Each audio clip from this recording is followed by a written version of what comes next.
Hello, welcome to the Horticulturalists. I'm Matthew Lucas. And I'm Stephen Ryan. And we post a video every week on a Friday, so do hit the subscribe button if you want to know exactly what we're doing next week. And don't forget, if you've got a burning horticultural question, put it in the comments below Yes. and we'll get round to answering it in our Monday Shorts. Well, I won't. I'll read it out. Stephen will answer, but do say where you're from in the world and it helps the context of your description. Exactly. Now, Stephen, what are you hiding? Ta-da! Ta-da, ta-da. Oh, look what's in my hand too. Yeah. Stephen, give us a clue. All right. What are we doing today? All right, well, we're at Antique Perennials at King Lake, and we're going to look at a particular group of perennials that are certainly coming into their own. Yeah. And any wonder, looking at this, they are a group of perennials called Sanguisorbas. Oof. Now, I love, there's some amazing ones here. Yeah. So we're very lucky that Antique Perennials, the nursery, obviously has the nursery where you can buy things. Yes. And you'll always recognize their purple pots. Yes, but also exactly. they've got a display and propagation garden. So we can see these things doing their thing. Yes, in the ground, so that we can see how they could be used in a landscape setting. Yeah, but we're also going to meet the grower Matt, who is the owner, co-owner of this nursery and propagator. So I think, first of all, should we go and say hello to Matt? What a great idea. But Stephen, before we go and meet Matt to talk more about say it again. Sanguisorba. Sanguisorba. I get the missing syllable out. Sanguisorba. Give me the Sanguisorba 101. Where are they from? How far and wide and everything?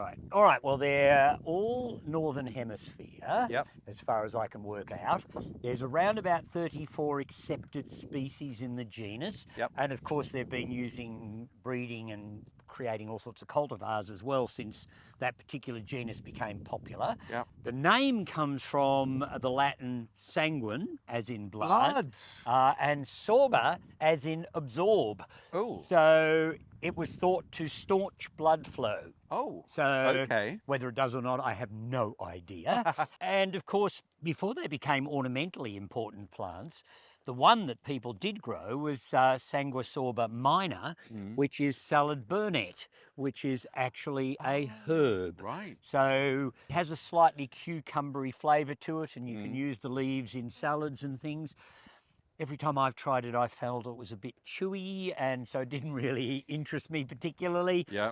But nonetheless, that's what it's well known for.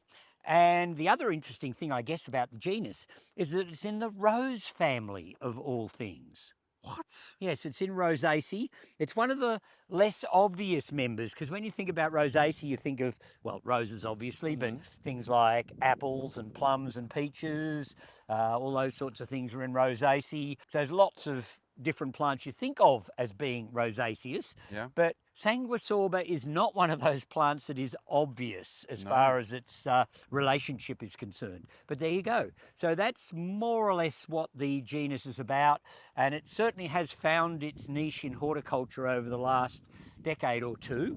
So it's become quite popular in Europe and North America.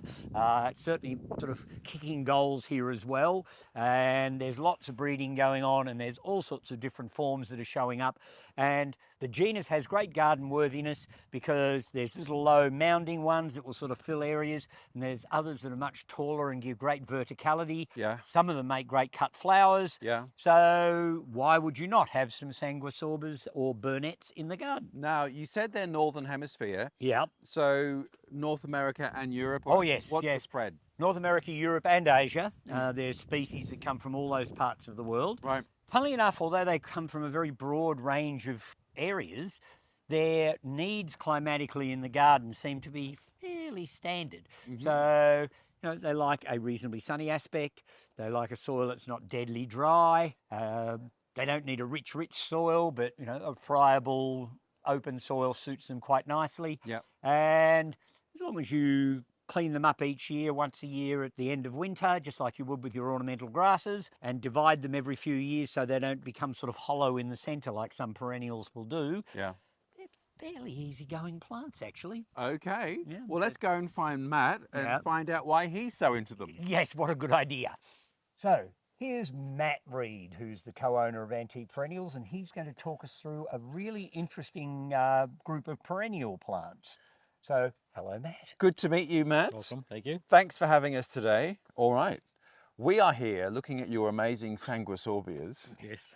So how many different cultivars have you got in your collection so far? About a dozen, A dozen? I'd say. Yeah. Yes. That's pretty good. And how did you come by them? I mean, they're not the most common genus of plants They're in not. Australia. Funnily enough, I was in a herb nursery years ago and they were selling salad burnet. Oh, yes, Yes. minor. Yes. Correct. Yes. Hang on, is that an edible? An edible. Yes. Oh. Yes. Apparently it adds a cucumber-like flavour to Yeah. salads. So I've Doesn't excite me, I have to No, say. I've tried me it. neither. but, No. And that's what got me started. And I realised that as an ornamental plant, they're sensational. And there's been a lot of breeding over the years, Yeah. especially in the UK. Yeah. And we've bred a couple ourselves. Oh, well done. And they're just terrific plants, very long-lived, Yeah. very cold tolerant, Mm. full sun, a little bit of shade. Great vertical lines. They Yeah. move in the wind. Wonderful planted with grasses, Yeah. and they don't seed. Good. So you're not going to end up with them all no. over the place. So, well, if they don't seed, how did you manage to create Well, they your don't seed in the garden, but Right. if you collect the seed Ah, and sow it and put gravel on top and look after it and have green thumbs, well, you can get some to germinate. This is why you're in- hence new cultivars. Correct. So I guess then, obviously, we just answered the question that it's not potentially weedy, so No, it not at needs all. quite a bit of care to germinate the seeds. Yeah. Yes. Now, one question I would ask too, because some perennials are a lot of work. You have to lift them and divide them regularly and fiddle with them quite a Yeah. lot. How do these stack up against many other perennials? Look, what you do find with the taller flowering perennials, if you do lift it and split it into every 2 or 3 years, you're going to end up with a far better plant. Things like pink Tanna, which is a wonderful form, it's a mid-height, it gets about 1.2 metres in flower. Yeah. Yep. If you leave that to be an old plant, when it flowers, it can collapse. All right. Yeah. And perhaps get a bit hollow in the middle. Yes. Yeah. So, it's a great way to multiply plants in your garden. Yeah. Dig them up every 2 or 3 years and just split them into 3 or 4 and replant them, and that kicks them on beautifully again. And Yeah. is it, I mean, obviously there are so many different species and then the forms from those, but can you generalize about care? I mean, are they drought tolerant? Are they all wanting the same kind of They sun? all do want the same. Look, they occur from all the northern hemisphere. Canada, like obviously Sanguisorba canadensis. Ah, I right, tend yeah. to suggest we're Canadensis. Sanguisorba pink Tanna, that's a form of officinalis. So is Red Thunder, which is the shortest out of all of them. They're all northern hemisphere, Korea, Japan, right through into Europe. Yeah. You treat them all pretty much the same. They do require average watering. I wouldn't say they're drought tolerant. Yeah. Very tough in terms of full sun, winter cold. They can -20, not a problem. Wow. Okay. So we And- could grow these in Canada or... Absolutely. Yeah. And the taller forms, like canadensis, Kangsham cranberry, Nettlesworth wand, blackthorn, lots of varieties are fantastic cut flowers. Yeah. Ah. Also for picking as well. Yeah, Yeah, brilliant. that's a great... Yes. Do these stand up as corpses like grasses tend to do in Yes, the they winter? do. So you still have the structural effect even when Yes. their Yep. stems have So died. this whole Piet Udolf dead winter Yeah, garden great thing. for that. Yeah, yeah, brilliant. Yes. Now, forgive my ignorance, I should just read the tag. So are any of these herbaceous? They all are. They all are. There you go. Except for the one that I'm going to give Matt Oh, later. yes. We'll talk about that at Yeah. some point or another. The genus has had a couple of additions Yes. recently. So, but yes, otherwise they're herbaceous perennials. So then in terms of care, when do you cut back? So if you want to leave the stems for a bit of winter structure, when Yes. do you do the chop? Yeah, once you start to see the new growth boiling away at ground level, Yeah. yep, that's when you cut them down. So So they'll still stand most of the winter. So Yes. they're not going to start collapsing like some perennials No. do. And in this garden here, do you mulch? So when you cut, do you mulch to protect anything, or is it just fending not for itself? really. We just mulch lightly every second year, just for presentation more than anything. 'Cause Right. It's a display garden, but Yeah. I love the idea of a perennial garden like this being self-mulching, Mm. where you can cut the whole thing down and just leave it all on the ground. I've always wanted to try that. Oh, but you haven't done it yet. No. Could this 2025 be the year of Could be. self-mulching, right? Well, Matt, thank you. Sanguisorbia 101. We are going to exit through the gift shop. Yes, undoubtedly. Everything's for sale. Wonderful. Thanks very much. No worries. Lovely. Wow.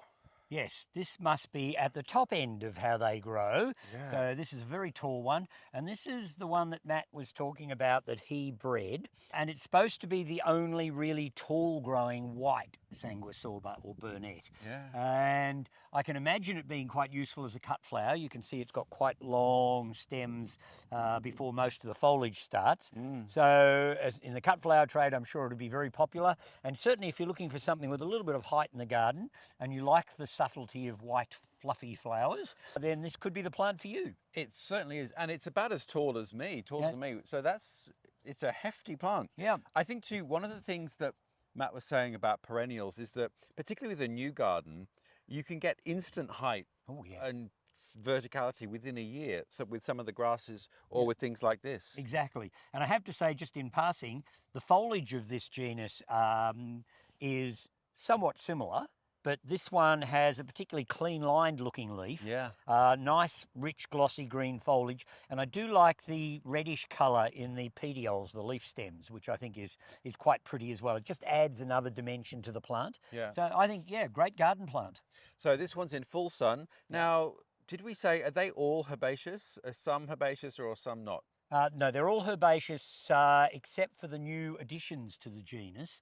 There's two woody species from the Canary Islands, one called Sanguisorba menendezii, and I'll show you a plant of that as we go along. But otherwise, all of the well-known ones are all herbaceous perennials. They'll need to be cut right down near ground level at the end of winter to start them off nice and fresh again the next spring. Yeah.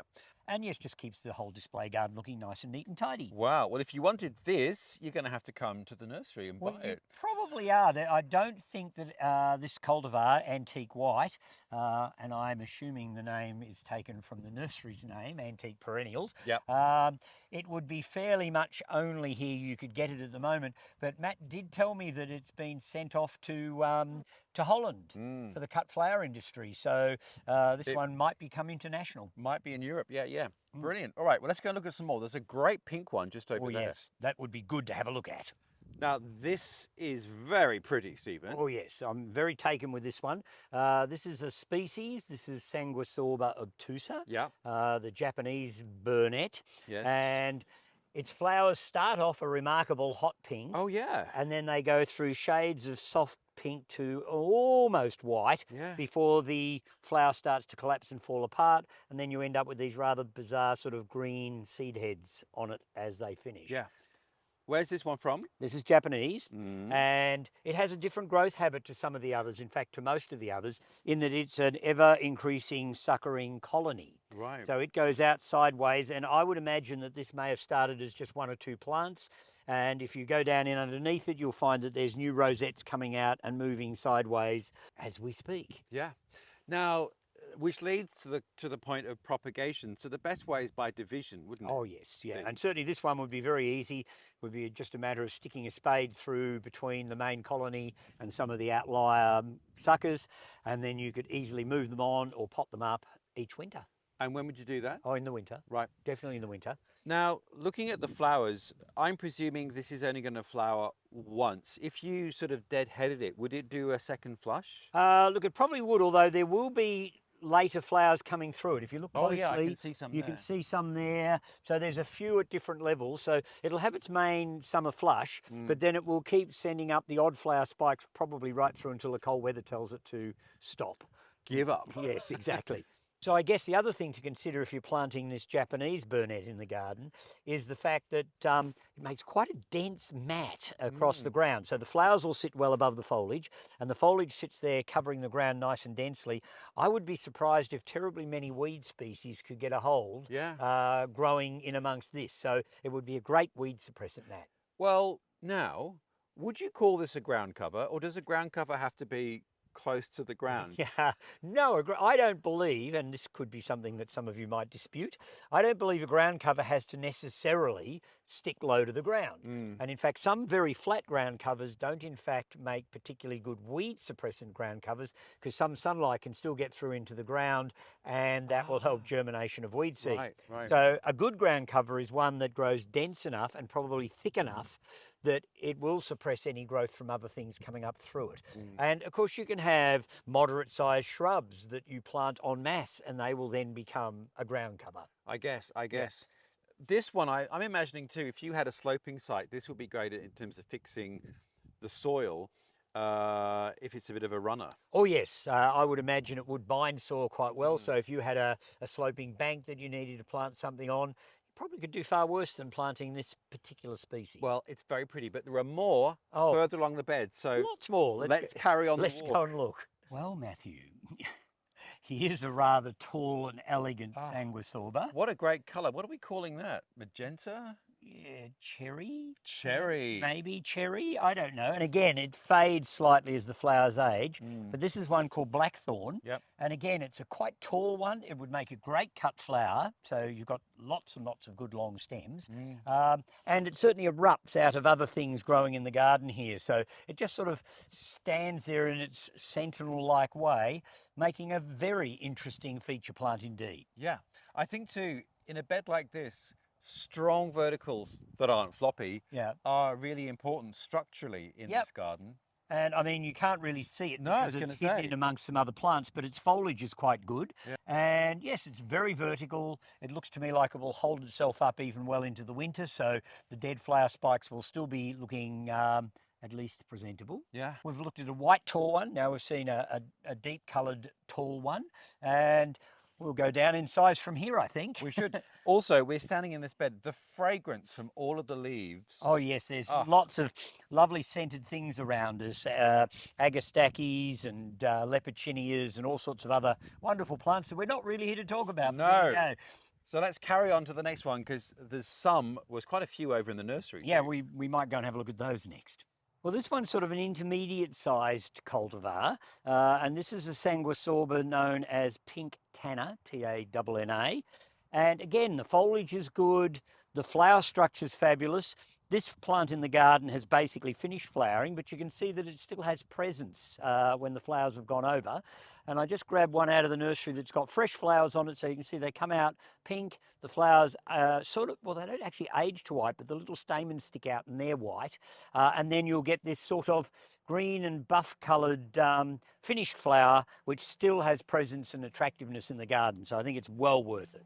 All right, in the nursery then. So here's one, the other end of the spectrum. So we had Matt's wonderful own cultivar, and then this, which is very, very short. Yes, this one would make a nice front of border plant.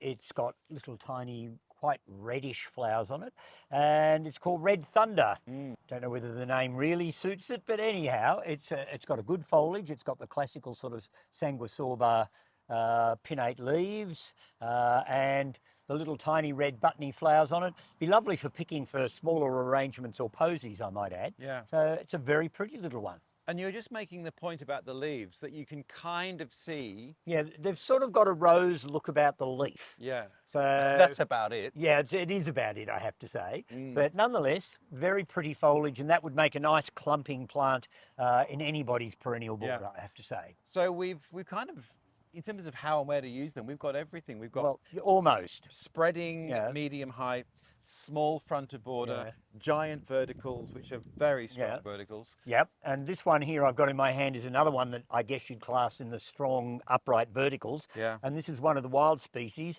and I bet you can't guess where Sanguisorba canadensis comes from.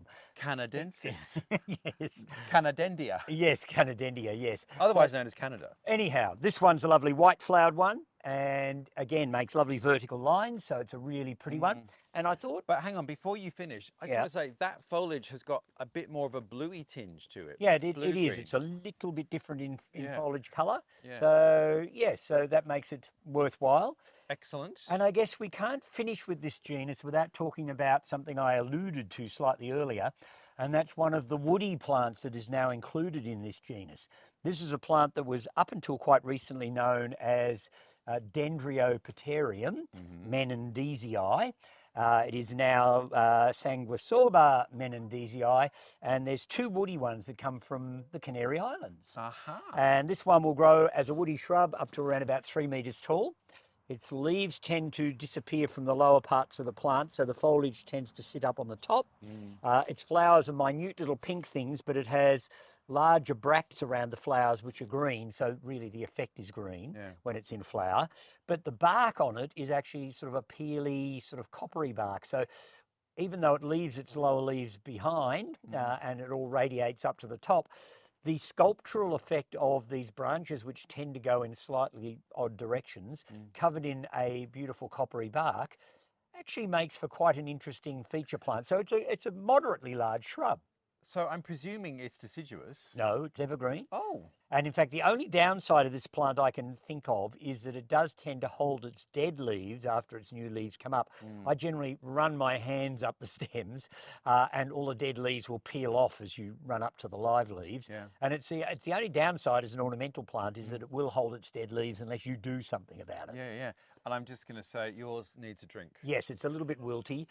It's spent a couple of hours in the van and it's been sitting out here in the wind ever since. So yes, I'll make sure to give it a drink before anything else happens with it. Well, that is fascinating. Well, what an interesting group of plants. They and are. The cornerstone of a lot of perennial gardening. Yes, it is. And it's interesting considering it's not a particularly huge genus. Certainly, I don't think there's a Sanguisorba that doesn't look like one except for the shrubby ones. And so they have all a similarity about them, but there's just so much diversity in height, shape, size, the way they grow, that yes, there's lots of good garden plants, and I'm sure there's new ones coming out every day practically.